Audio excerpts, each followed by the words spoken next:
Welcome to Phoenix and Flame, pushing through and transforming even when you feel like a pile of ash. This podcast is not intended for use as psychotherapy. If you feel you are in crisis, please call 911 or contact your local crisis hotline. Well, welcome back to Phoenix and Flame. This is Dana Skaggs, and this is my podcast on pushing through and transforming even when you feel like a pile of ash. You know, I was thinking a few minutes ago as I was getting all of this set up, which is more now because I'm putting the videos on YouTube and I'm learning more and more about that. You would think, this is episode 14, so you would think that my nerves and anxiety would be lessened, and I guess they are on some level, but trying to manage all of the audio and the video and everything sometimes is a little overwhelming, but we make it work, and I hope this episode finds you doing well. If you are a repeated listener, thank you for following Phoenix and Flame. If you're a first-time listener, I hope you will get something from the episode that is helpful to you. And if anyone hears anything that they do find helpful, please share it on your social media pages. Encourage other people to listen, either on YouTube or on the audio version. You know, I had decided that when I started to do the YouTube videos, because I'm a visual learner, and so sometimes I can understand something better if I can see it. And so I thought, well, I'll go ahead and just record a videotaping of me doing my podcast and then put that on YouTube. So it's essentially just kind of watching me record the podcast as opposed to being some kind of a video show that people have a lot on YouTube. And as I'm learning how to do this, I've decided that I might try to put a little more effort into my appearance, which means, you know, the whole makeup drill and all that. And this morning, I'm trying to put my makeup on, and I was remembering a conversation that I had with my daughter a ways back, and I was trying to explain the difference in applying makeup on a 20-something-year-old face versus applying makeup on a 50-something-year-old face. And it's like, especially like with the eyelid area, women, you know what I'm talking about. Of course, some ladies I've noticed have wonderful eyes and eyelid area even as they get older in life, but mine's not doing that. And I remember saying the comparison between applying makeup to skin of a 20-something versus the skin of a 50-something or whatever. That's the only thing I can attest to because I'm not in my 60s or 70s yet, but is the difference between painting on a canvas versus painting drapes. It's just not, it is not the same. We try, and I guess, you know, the alternative is worse, but again, each to his own. I'm a big proponent of that. You'll hear that frequently in my episodes. If you listen to several, I'm a very big supporter of each person being on his or her own path. I have quite a few people that I know and care about deeply, females that don't wear makeup at all, and I admire them, but I'm a makeup wearer. I like wearing makeup. I wore makeup since I was in junior high, I think, and I enjoy it, but I'm telling you, there's a difference between applying it to skin when you're 20-something versus skin when you're 50-something. It's just not the same. That's all I'm saying. Well, today is December 12th, 2020, the year of COVID, the pandemic.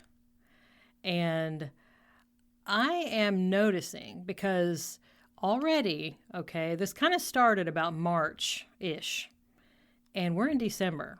I'm going to have to say, when this whole thing started, I'm not going to lie, when I had to go to telehealth, I thought, okay, I'll learn how to do this, and I'll do this for maybe 4 to 6 weeks max, and then we'll get back to the way things used to be. I think if I had known then how long this would last, I'm not even sure. I don't even know how that would have been.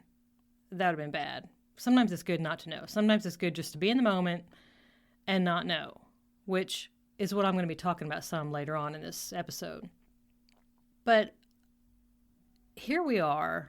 We're experiencing like wave after wave because Thanksgiving, people try to be respectful or whatever and do social distancing and all that, but still, they want to get together. They want to get together with their families. And so the hospitals are noticing a wave, and they didn't have room for it to begin with, or the energy.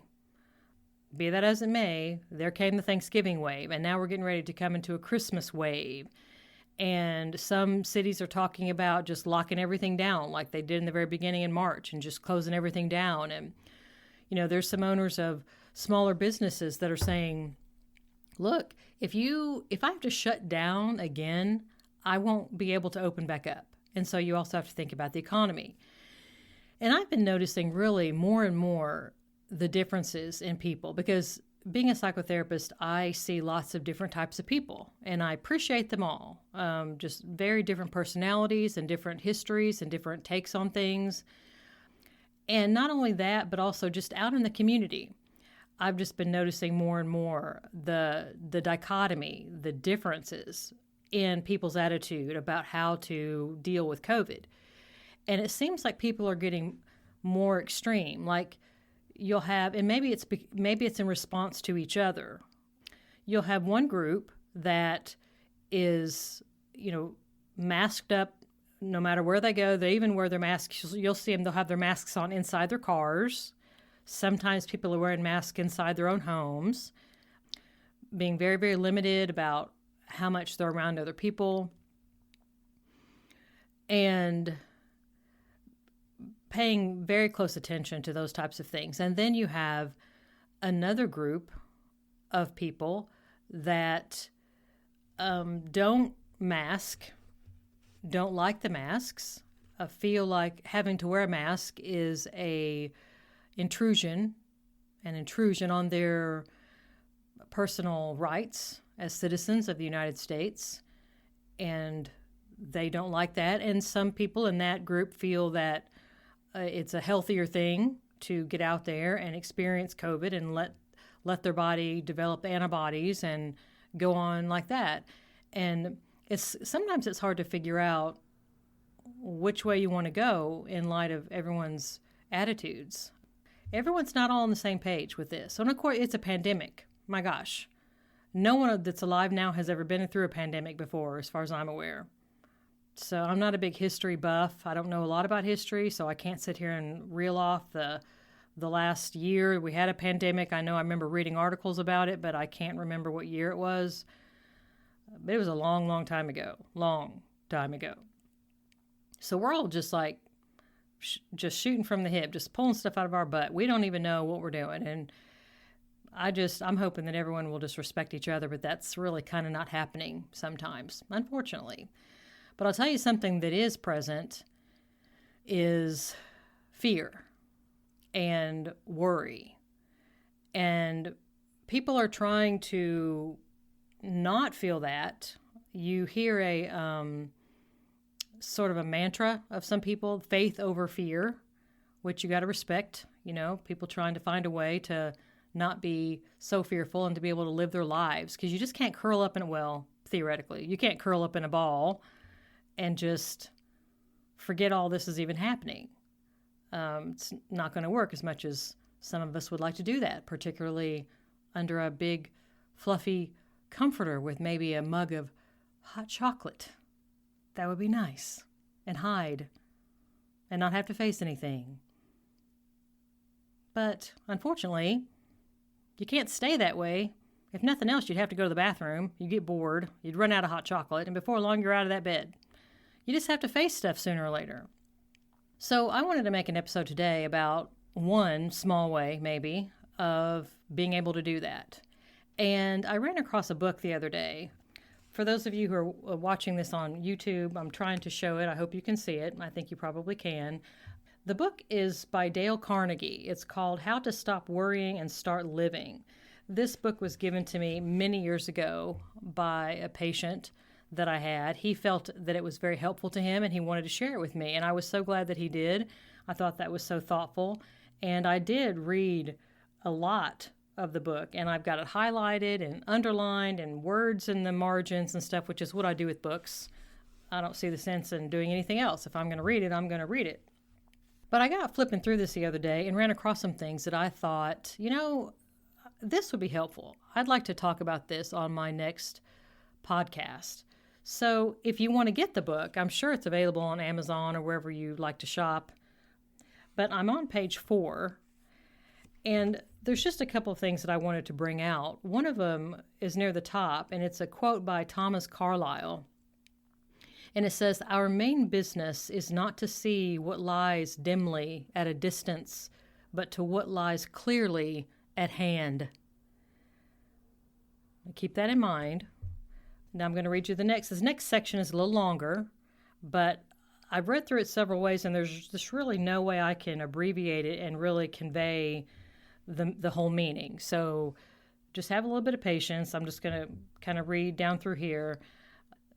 Basically, Sir William Osler, O-S-L-E-R, I hope I'm pronouncing that right. He addressed students of Yale University when they asked him what then was the secret of his success. And he stated that it was owing to what he called living in, quote, day-tight compartments, end quote. What did he mean by that? A few months before he spoke at Yale, Sir William Osler had crossed the Atlantic on a great ocean liner where the captain, standing on the bridge, could press a button, and presto, there was a clanging of machinery, and various parts of the ship were immediately shut off from one another, shut off into watertight compartments. "Now each one of you," Dr. Osler said to those Yale students, "is a much more marvelous organization than the great liner, and bound on a longer voyage. What I urge is that you so learn to control the machinery as to live with, quote, day-tight compartments, as the most certain way to ensure safety on the voyage.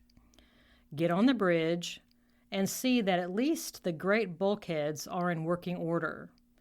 Touch a button and hear at every level of your life the iron doors shutting out the past, the dead yesterdays. Touch another and shut off with a metal curtain the future, the unborn tomorrows. Then you are safe, safe for today." I really, really liked that visual imagery in terms of staying in the moment. There is a scripture in Matthew. This time, believe it or not, I can actually tell you where in Matthew. It's Matthew chapter 6, verse 34. Now, I'm reading out of the Message version. I've discovered over the years that I got stuck in the NIV for so long that I just didn't really even process what I was reading anymore. It was just like rote. And I like to read from different translations from time to time because they word things differently, and it helps me to see it and understand it differently. And then plus the message version is more like how we speak today. So it says, "Give your entire attention to what God is doing right now, and don't get worked up about what may or may not happen tomorrow. God will help you deal with whatever hard things come up when the time comes." Now, I can give a personal testimony to this. As I've said before, this podcast is about my journey, things that I think and feel and have experienced myself, and which may or may not be what you are experiencing or someone you know, and that's just fine. We're all on our own journey. But there have been times in my life where I really wanted God to just show me the blueprint of what my life was going to be like, what was going to happen. Personally, I didn't think that was too much to ask. I mean, just show me the blueprint. Let me know, just roll it on out. Let me see what's going to happen. Okay, this is going to happen. And then 2 years later, that's going to happen. But that's okay, because then the next day, so-and-so is going to come into my life, and then da-da-da. And let me see the whole thing. Then I'm going to give it my stamp of approval. I'm going to roll it back up and hand it back to God and say, okay, I'm okay now. I can relax because I know. Well, I never could talk him into doing that. And I'm a pretty persuasive person, I must say. But I could never talk him into doing that. He always insisted that I live by faith, which is aggravating. I understand it. But it requires that I trust him and not know what's going to happen. And just trust that whenever he wants me to do something, he's going to give me what I need. And that is scary. But I'm telling you, he has. Every single time. He's given me what I needed. Not before, when I really wanted it so I could calm down. No. He pushes you right up to the edge and then gives you what you need. It's called living by faith. And it's not for the faint of heart, I must say. But the last part of the scripture that says that God will help you deal with whatever hard things come up when the time comes. I noticed that was tagged on at the end. It's true. I can personally attest. All I can say that in my life, this has been true for me. I'm not saying it's been easy. It's not. It's scary. I'd like to know ahead of time. Thank you very much. But that's the way God works. And you're in a relationship with him. You have to live by faith.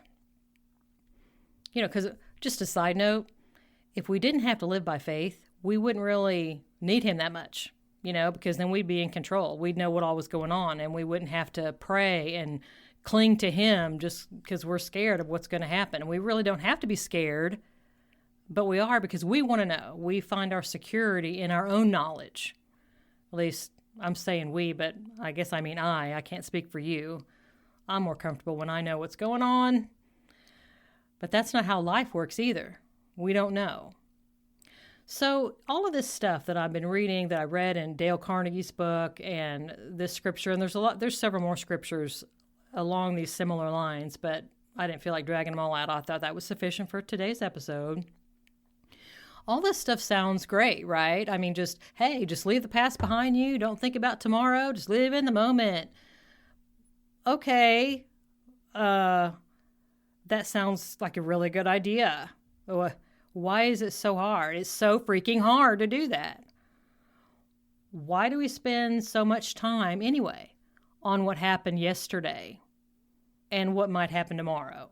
I mean, if you stop and think about that, really, the only reason that we would spend an inordinate amount of time reviewing, rewinding, rehashing, regurgitating stuff that has already happened, usually it's because we're concerned about it, we feel guilty about it, we feel ashamed about something we did, we wish we hadn't done it, we're wondering what kind of impact it had on other people, we're wondering if they're mad at us now, we're trying to replay it all as if we could change it somehow by replaying it. Well, you can't. Be nice, wouldn't that be cool? But no, you can't do that. So, and also we think, okay, we spend time in the future. If I were to say, for the most people that I run into, between spending time in the past versus spending time in the future, seems about 25% spend time in the past grinding around about stuff that they feel, I shouldn't have done this, I shouldn't have said that, whatever. Well, you did, move on, you know what I'm saying? 75% about are in the future, about what's going to happen, what might happen, scared to death. I call it future launching. I tell some of my patients, I'm like, look, if you can read the future, then we need to strike a deal that you've got to tell me that, because that's not fair for you to be able to do that and not tell me. Because if you can read the future, then we're going to Vegas, baby. That's all I'm saying. It's only fair.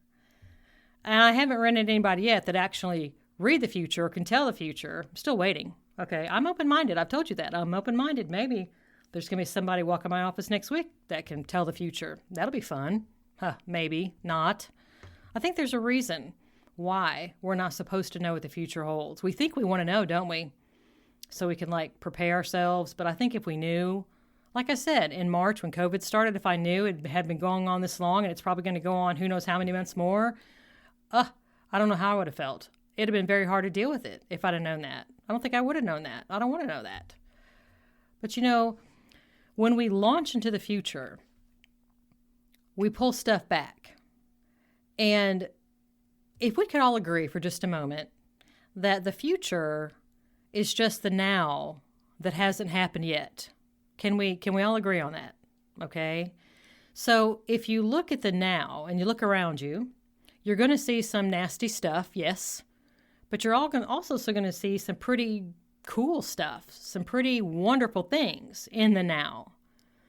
So does it make any sense that when we launch ourselves into the future, that only things we pull back is negative stuff, bad stuff? It doesn't make any sense, but that's what we do. We future launch and pull back bad stuff after bad stuff after bad thing. It doesn't make any sense. But I'm telling you, that's the truth. I have yet to hear anybody say, you know what? What if, and that's because what if implies the future. How many of you out there are struggling with what if? What if? What if is about the future. Because if it was now, you'd know already. Okay? But anyway, back to my point. I have yet to hear a person say, what if I went home today and those Publishers Clearinghouse people were standing on my front lawn with that great big cardboard check and balloons in their hand, and all of a sudden I don't have to work another day in my life and I can go on that cruise and buy that sports car and fill in the blank, whatever floats your boat, going to Italy, whatever you want to do. You don't hear people saying that. You don't. You hear them saying, what if I gain 10 pounds? What if I get a divorce? What if my kids hate me? What if I lose my job? What if I get COVID? What if my mom gets COVID and she dies? What if my dad, it just goes on and on and on. So it's that's what we spend our time doing. We're wallowing around in the past, whining, feeling bad about whatever happened, or we're what-ifing, we're launching ourselves into the future. So the next question becomes, why are we doing that? Why? Why do we take our time to do that? Well, it seems to me that most of us are either trying to feel as if we have some kind of control, and then possibly maybe limit the amount of pain we have to go through. If we can figure it out ahead of time, kind of like what I was trying to do with God, wanting to know my blueprint. It's if I knew it ahead of time, maybe I can gird my loins and prepare. But it doesn't really work that way. But I think that's what we're trying to do. We're trying to feel as if we have some kind of control and then be able to limit the pain. So all we're really doing, though, is rolling around in the past or chewing our nails to the nubs about what's going to happen in the future. Now, if that worked, then I'd say have at it. I'll join you.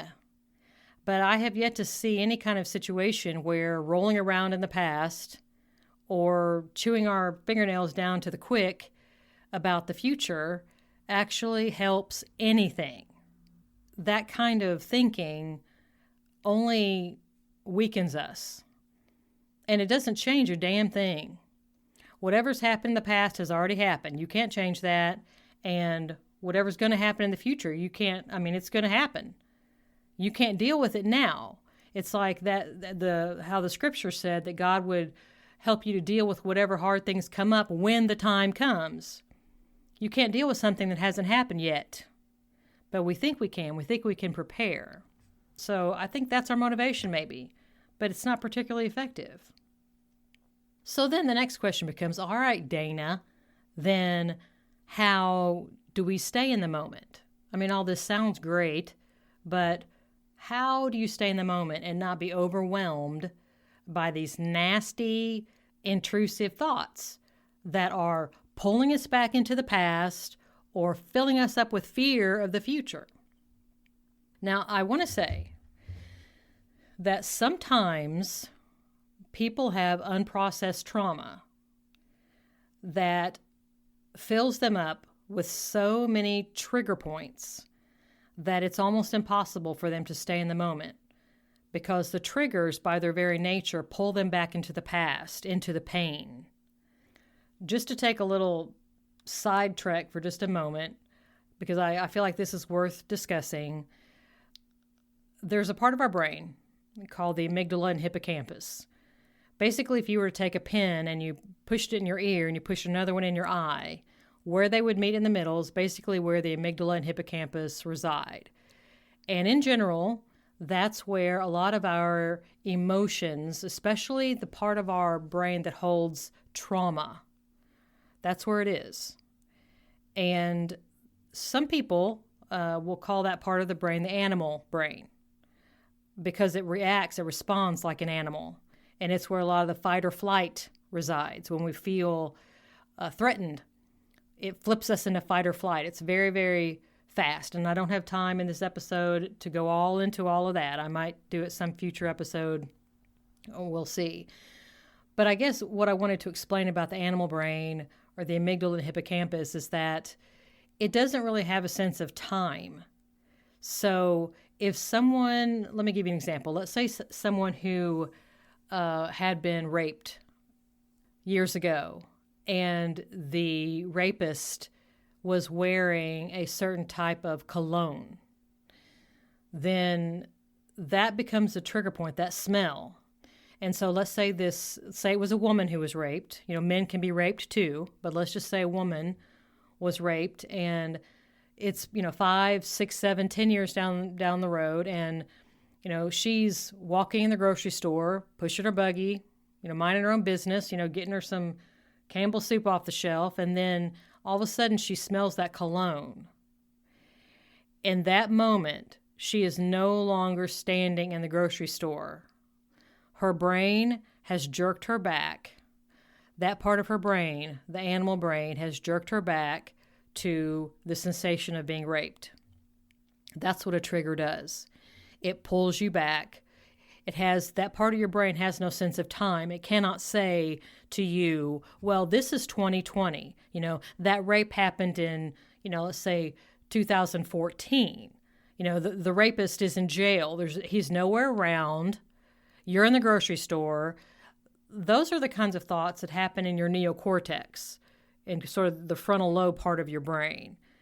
Your animal brain, the amygdala and hippocampus, cannot do that. It has no sense of time. And I'm just bringing this up because people that have significant traumas that they have not had an opportunity to process, when they get triggered like that, they are absolutely just catapulted to the past. And for that moment, they are not in control. They are being re-traumatized and they're not in control. And it's very, very upsetting. It's very painful. And I would say that if there happens to be anybody listening who is experiencing that or knows someone who's experiencing that, please seek out a therapist and allow the therapist to walk with you and take you through and to process that trauma. You will never get to a place where you totally forget it. That's never going to happen. But what will happen during the processing of your trauma, it's sort of like how an open, gaping, infected, pulsing, pus-filled wound goes from that to a scar. But a wound like that, if you were to have a wound like that, you would have to go to the hospital and have them fix it. And that process would not be particularly pleasant. But it's necessary. Otherwise, that infection is going to get into your bloodstream and it's going to become systemic. So you get into the hospital and you get that fixed. Even though it hurts temporarily, long term, you will have a scar. A scar is something that is there and you can see it and other people can see it, but you can touch it, other people can touch it, and it doesn't cause any pain. So please, like I said, if you're in a situation like that or you know somebody who is, go see a therapist. Get the wound healed so that your number of triggers will significantly decrease, and that will enable you to stay more in the moment. So now that I've kind of put that out there, I wanted to say for the rest of the individuals out there that are listening who are not dealing with unprocessed trauma, it's important to realize that we all have nasty, intrusive thoughts. Whether they're thoughts about something that happened in the past or something in the future or just nasty, intrusive thoughts in general. Everybody has those. So it's not a reason to feel like you're a bad person or to feel guilty or anything like that. Everybody has those thoughts, okay? But it's really not about the thoughts. The power is in what you do after the thought, what you do in response to the intrusive thought. So I'm going to briefly talk a little bit about mindfulness. Now, I know I had a whole episode 12, I think it was, on mindfulness. And I'm just going to briefly touch on the understanding of how the mindfulness, how that practice, I'm a big fan of this, and it helps to keep you in the moment. So basically, a couple of things to keep in mind. One is I want you to imagine if you were standing outside and the sky is a beautiful blue and you can see a puffy white cloud coming, or you can even imagine it's a storm cloud. I don't care, but it's a cloud and it's coming your way. I want you to imagine that your intrusive thoughts are going to come like this, because even as you're trying to be mindful and you're trying to stay in the moment, you are going to have thoughts that intrude. That's part of it. Don't try to push them away. Don't try to grab onto them and do something with them. Don't try to ignore them. None of that's going to work. Just like how a cloud, if you're standing outside and you look over and you see a cloud coming, and you see it coming, right? And then you see it pass over the top of you, and then you see it keep passing, and then you watch it continuing to go on. That's sort of what you need to do when you're practicing mindfulness and you have these intrusive thoughts. If you expect that when you begin to practice mindfulness, which is basically using your five senses to anchor yourself into the moment, when you do that, if you expect that all of these thoughts are going to evaporate, you're going to be sorely disappointed, because mindfulness is more of an acceptance. It's a non-judgmental acceptance of these thoughts. They're going to come. Just accept them. You don't have to grab onto them. You don't have to try to pretend that they're not there, like don't think about the pink elephant standing in the middle of the room, Don't do that. It doesn't work. What does work is just noticing them, and as they're kind of passing by, bring your focus back to your breathing and to your five sensories, your five senses of input, like what you can see, what you can hear, what you can touch, smell, and taste. Bring your focus back to these things. Slow down. Pay attention. And if while you're doing that, you're aware of another intrusive thought, and it pulls your attention up to the cloud, to that intrusive thought again, that's okay. Just recognize it, accept it, and pull your focus back to your breathing and to whatever your senses are telling you. For example, if you are, let's say you're taking a shower, and sometimes we're in the shower because it's so rote. We do it so much, it's so routine, that's a perfect place for a mind to wander all over the place. Funny story. One time I was in the shower, and I did that, and I got out, and I was ready a little bit more early than I thought I should be, so I'm like, oh my gosh, what did I forget? I didn't even wash my hair. I rinsed it, totally forgot to wash it, because my mind was thinking about other things. I just went on. Good ending, though, because I learned that when I didn't wash my hair all the time, it actually styles better. Who knew? So anyway, when you're in the shower, you can slow your focus down and feel the water hitting your body. Feel its warmth. Hear it coming out of the shower head. Hear it hitting the walls of the shower. If you have a shower curtain, hear it hitting the shower curtain. You can smell the shampoo or your body wash. Smell it. And especially shampoo and body wash, it makes really nice foam. And if you put that foam between the palms of your hands and kind of push them together, it feels very bouncy. And you can like feel that. You can smell it. You can see it. If you look really close to bubbles, especially like bubble bath and that type of stuff, the little bubbles are iridescent. If you look really close, you'll see all different kinds of colors in each one of the bubbles. But as you can see, you have to slow yourself down and pay attention. And don't act like you don't have time to do this. It's not going to slow your shower down maybe 30 seconds, maybe at the outside, to slow your focus down and pay attention to some of these things. To feel the lather of your shampoo on your scalp. And if you're a woman and you're in there and you're shaving your legs, or hey, I'm not judging, maybe you're a man, you're in there shaving your legs, I don't care. But you're feeling the razor coming up your leg, shaving the body wash off or the shaving cream, whatever it is that you prefer to use. And if while you're doing that, you start thinking about this horrible meeting that you're going to have to go to that day and these nasty people that are going to be in there, and they're probably just going to be awfully critical and judgmental and say terrible things, and then there you go. But those are intrusive thoughts. It's a cloud. Acknowledge that your brain has kind of skirted up there. Notice that, and then just bring your focus back. Don't try to do anything with the thought. Don't try to force it to go away. Just acknowledge it and bring your focus back. No judging, just noticing. Bring your focus back to what you're doing right then and there. Because to be honest with you, if that were the case, I hope you would be alive to get to the meeting, but you can't promise that. I mean, this sounds a bit morbid, but I like looking at it in the sense that I don't know if I'm going to be even alive at the end of this taping. I hope I will be, but I might not be. And if I'm not going to be, well, all that time thinking about anything else beyond this taping would be a waste of my time. And most of us don't like wasting our time. Most of us don't have time to waste. So, you might not even make it to that meeting. Be in the shower.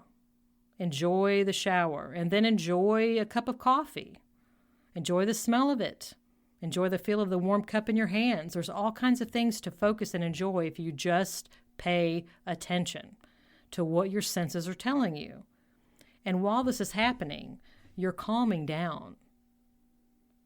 You're calming down. Your heart rate is slowing down. Your respiration is slowing down. And all of these things are going to help you to be strengthened and stable and relaxed so that then you can go in and address whatever it is that needs to be addressed. And according to the scripture, if you went into that meeting that I was mentioning a few moments ago that you anticipated being so nasty, according to the scripture, once you walked into the meeting, you would be given what you need to say. You would be given thoughts. And that sounds kind of weird to people that maybe haven't been Christians. And I understand that because I have this part of my brain that is always thinking along the lines of someone that doesn't believe in God and how that might sound to them. But I can just testify to my own experience. And once you believe that, and you know that when you walk in there, whatever you need to say, you're going to have. It's going to be on your mouth. It's going to be in your words, but not until you walk in. And that kind of brings me to my last little point I was going to make in this episode, is that Christians do have sort of an added layer because there's a trust there. There's a trust that they believe that God is in charge, that He created them. The scriptures say that God, I can just word it this way, the scriptures say that God created me. I believe that. That He has a plan for my life. I believe that. And that He will equip me with whatever I need when I need it. I believe that, and I have lived that. I've experienced it. I don't know what other people's experiences are. And like I said, each to his own. Everybody's on their own journey. But this is mine. And I have experienced this so many times that for me, that is another layer enabling me to be in the moment and not having to feel as if I have to be so much in control and know everything that's going to go on. I don't have to be afraid that there's going to be some nasty ass person in that meeting that's going to say something gross or be critical or judgmental or whatever, because I know that for me, it's all going to turn out all right in the end. And I'm not saying they might fire me, but that's not the end. Do you see what I'm saying? So I just want to wrap up this episode number 14 and just encouraging you to stay in the moment. Use the mindfulness techniques and just stay in the moment. This is Dana Skaggs. And again, this is Phoenix and Flame, pushing through and transforming even when you feel like a pile of ash. And once again, if you like what you hear, then I would strongly encourage you, please help me out and blast it out on social media. Tell other people about it. We're all in this together. So I hope you have a wonderful rest of your day.